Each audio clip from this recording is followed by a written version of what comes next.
Today I'm just going to do a quick review of the DMoose Head Harness. It's a head harness you use for neck exercises.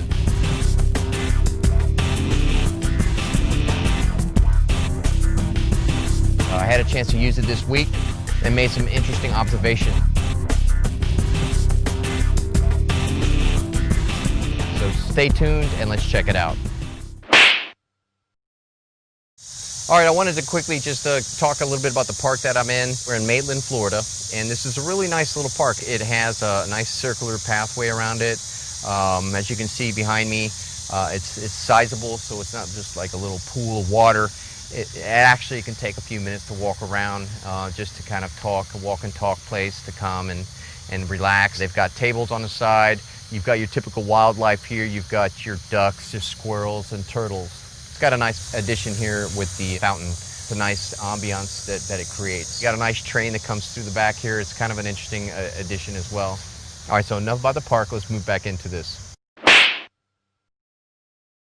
All right, guys, so the head harness here is your basic head harness. Basically, you'll find them online with 2 D-rings on the side.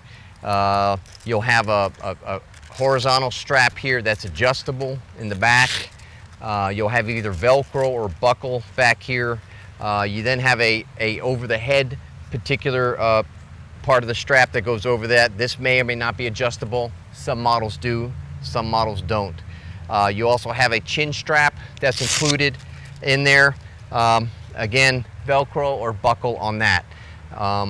Here you have then the attachment points for a chain that may or may not be included in your purchase. So right here you have, this one's about a 2-foot chain that they provided, maybe a little longer, and they also will give you a couple of D-rings.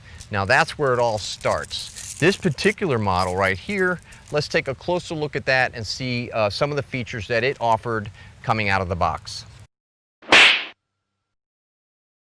All right, so taking a closer look at the DMoose Fitness strap, they're at DMooseFitness.com. Let's just go ahead. I'm going to set this chain aside right now. So most of them will have a strap, a patch across the front. Obviously, they want to advertise for themselves. But that's actually pretty important because when you're kind of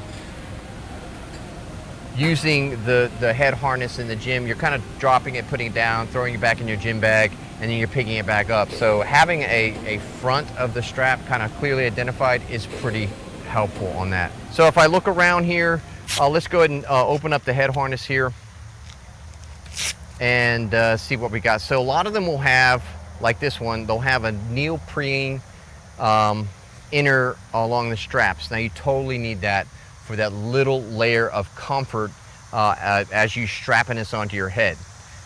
So this one's got them over the top and around the sides. Now let's see what they do. So the back strap, the adjustable portion of the strap does also have the neoprene, and they're including the neoprene that kind of goes just past this buckle, which is smart because I've seen places that just stop their padding before the buckle, and then the buckle ends up really gnawing at your skin. So that's the strap and the Velcro lining.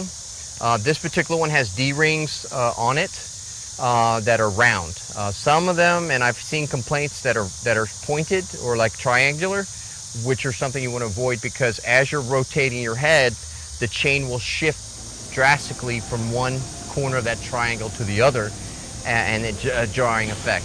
There is some jarring effect here with this too because the chain doesn't really, this particular attachment doesn't really slide that easily, so it will move as well. So having that round is a plus. Let's talk about the chin strap. This particular one is Velcro. Now, I found some issues with the Velcro in the gym, and I'll talk about those in a minute. And then, of course, here's the chain with the 2 clasps that you'll use to secure to each side of the chain. There is another model out there called the Neck Flex, and they're putting 2 D-rings on the front and the back so that you can have that lateral connecting points going into a lateral move. The idea there is you're dispersing the pull on those 2 points versus the pull only on the one point. The issue there is like, watch what happens when I pull that. That is cinching around your head. Versus if the pull is from here, it's really going to have, the surface area is going to be from this side of the harness against the side of your head.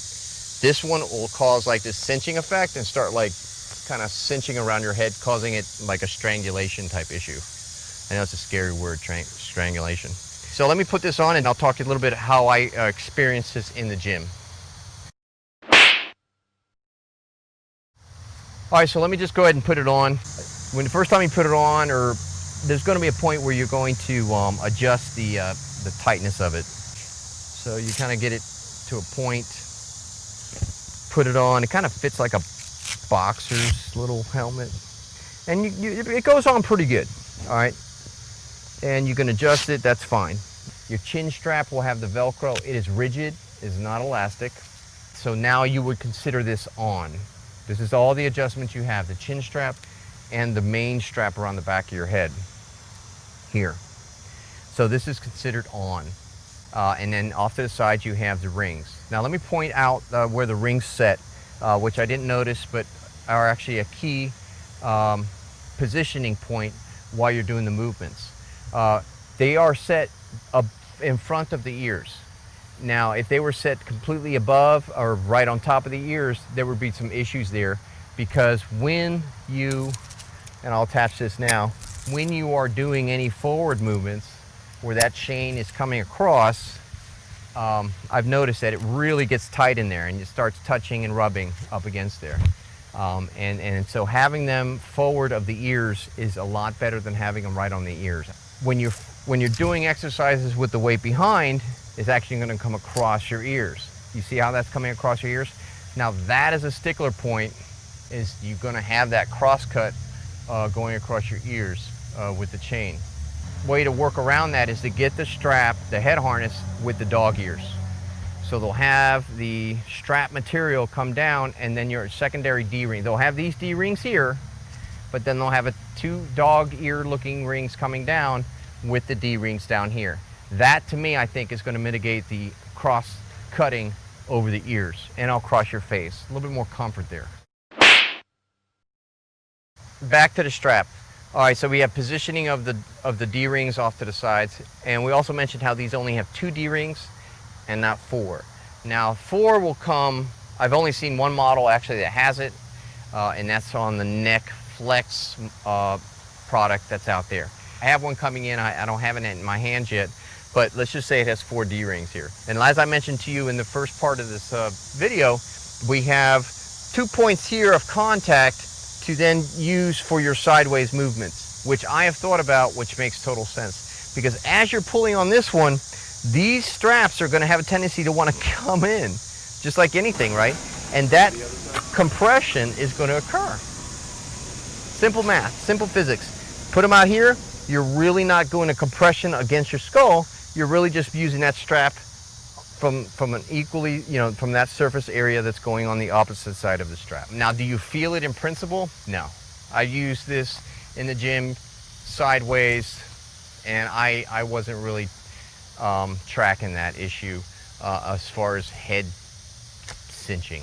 With the dramatic price difference between this one's about 30 bucks and the other one, which is near around 100, you might want to weigh that as far as whether or not that's something you want to do. Let's focus in on the Velcro. Big issue here with Velcro on the chin strap. Not so much on the back of the head, but I'm sure that's going to be a worry now that I've had the issue pop up in the gym. So I've got the chains attached here to the sides, and I'm working away in the gym. I've got the pulley machine up there on the top level, and I'm crunching down. Guess what happened? I'm crunching down. On one crunch, bam! That Velcro popped, and then the pulley took the head harness all the way to the side. It was like a fishing reel. Nobody noticed it, so it would have been like really embarrassing. But I'm glad it happened because I'm able to share that with you now. So let's do that again. Here you are. You quickly you kind of just tapped it on like that, like we all do. So you're crunching down. Look at that. bam, pulls right off. Pulls right off. Now, let's just focus on that a little bit. Could it have been much of an issue as it is now? Probably not. But what happens here with this particular DMoose model, they give you such little strappage here. There's no overlap. This is a very small strap for your chin. They should have made this like double, whatever, but they give you like a half an inch. Look, they even got more Velcro way up here. So you have to have a real short head to get that to use the rest of that 2 inches of Velcro there. All right. So these are too short. They're too short. DMoose, you gotta give us at least ear-to-ear coverage here because of this wonderful effect. And there it is. Boom, comes right out. And that, you can get hurt. It could scrape you. The thing's flying out, you know, hitting the thing, bang, gets up there on the top of the pulley, you're screwed. And then you kind of know that going into your moves now that you don't have that secure point. And then look at it the other way. If you know your head harness is really secure, you're digging into your move. You're digging into your move. One thing I noticed here on just using the head harness for a week, you know, 3-4 times in a session, you know, every day, is this, not even a week, like 3 days, this material already feels like a worn out piece of material. All right, I've used it for 3 days. This thing feels like I can ball it up, or I've washed it about 10 times. Already feels like an old pair of jeans. It's really, I mean, maybe that's just the way it is to feel comfy, but I just think it just really deflated in terms of its integrity on the material, on the strappage. Now, if that has any indication of like the rest of it, like the Velcro, you know how like Velcro starts losing its gription. Now, it's not a good sign at all. You want something to still have that kind of tautness and rigidness and kind of like, you know, like integrity.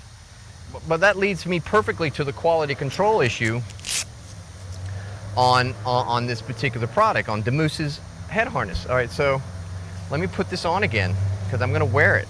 I want people to see what I'm talking about. See, it's good to have that label up front. The secondary problem here I noticed with these are the D-rings. Now let me talk about those.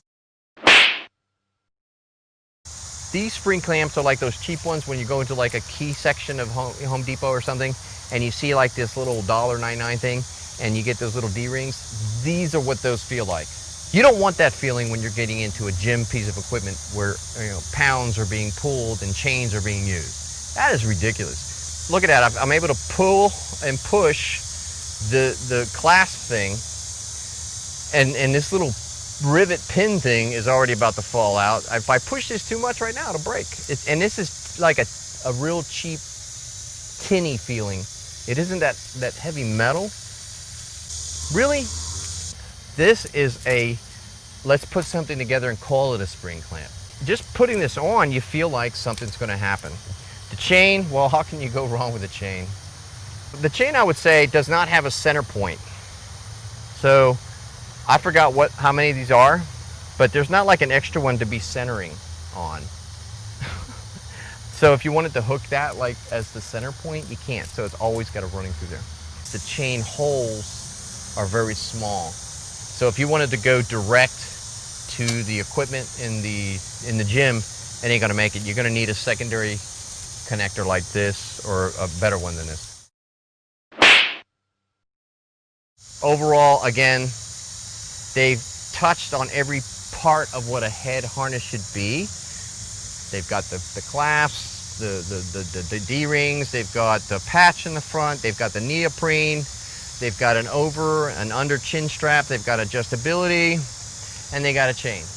But as you see, we covered a lot of those issues and we found out that the chin strap is too short. You got Velcro only connections, and we've demonstrated the issues that can come to play, not only with securing it, this is too short so you can't even secure it properly, but over time, are those Velcro, you're gonna wanna wash this. Over time, is those Velcro gonna lose their integrity like cheap Velcro does? Nothing says like, I wanna use the best stuff on this DMoose head strap. Can you get away with just getting this one, but still, I mean, to get away with it, don't spend 30 bucks. There are a couple models out there look almost like this for sub $20.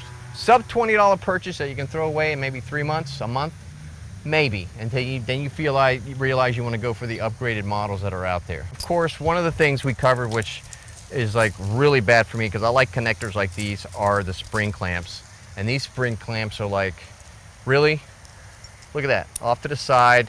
If I push that too hard, it's gonna break. These are those ones that you buy like 99 cents over at the key shop when you're trying to get a little key ring thing. Really, and look at that little pin. I could probably push it out with my finger. And a lot of the exercises that I've also posted or showing you throughout the video of me using them, I mean, you can see you can achieve what you need to achieve. If you're gonna just kind of need a strap, I've got some ideas for that. You might want to check out my other video where I show you an inexpensive way to just accomplish the head harness goal and to be able to pull and move in all those positions, forwards, backwards, sideways, using a strap that I picked up from Home Depot called the hang-alls. And watch my video on that. When I was first emerging into the neck exercise arena, I just had that in my bag and I used that and it worked just fine. I since then wanted to upgrade. I didn't want to neglect that part of my training. I decided to look into the head harnesses. And there's only a few out there. You've got a lot of cheap ones like this, and then there's one other one called the Neck Flex, which is just under 100 for the basic model and just over 100 for their pro model with the dog ears is the key difference here. And I'm gonna cover that too as soon as I get it in the mail. I'm not sponsored by these companies. I bought this with my own money. But look, if you're just looking to try and knock out a few exercises here and there, throwing in your gym bag, this will do it. Or that other improvised strap in my other video called the hang-alls. This will do it. You'll get away with it. It's got some limitations. You don't want to spend 100 bucks. I mean, I didn't want to spend 100 bucks, but now I'm starting to see because I seriously work out and I don't want to have something flinging off and going up to the pulley. So that just about does it here for this review for the DMoose head harness for your neck exercises. We covered the ins and outs of it, and I hope you found some of that informative. So again, please rate, thumbs up, and subscribe. That's a YouTube thing. Again, I'm just providing you these videos because they're informative, and hopefully you enjoy the scenery here that I brought you to today. Take care.